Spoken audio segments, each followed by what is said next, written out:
Hello mga idol, isang mapagpalang araw nga pala sa inyo. Ngayong araw ay linggo, kaya kami ni Julia ay naggagayak para magsimba.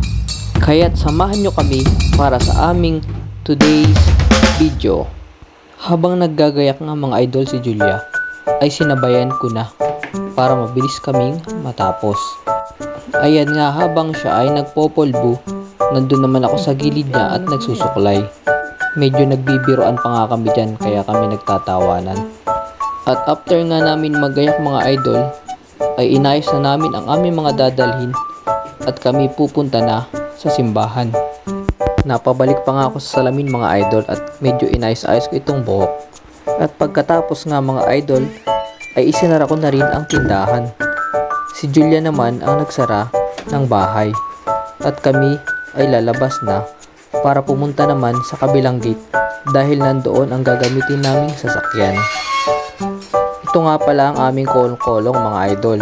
Ito ang gagamitin namin papunta sa simbahan.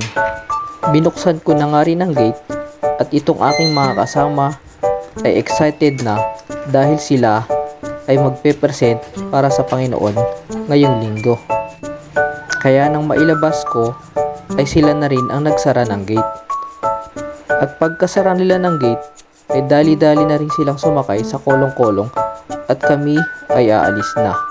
At bigla ko ngang naalala mga idol, nakasindi pa yung ilaw doon sa aming pinapagawang bahay. Kaya't dumaan muna kami dito para i-off yung ilaw dito sa labas at nakasindi pa. Pati rin dito sa loob, kaya nang pagbukas ko, pinindot ko na nga ang switch. Ito nga pala mga ka-idol, ito ang aming pinapagawang bahay. Ito ay inilalaan namin para kay Julia. At pagkatapos nga mga idol, ay pumunta na kami dito sa simbahan. Dito nga sa daan ay nagkakantahan pa ang dalawa at pinapraktis nila ang kanilang ipepresent sa Panginoon.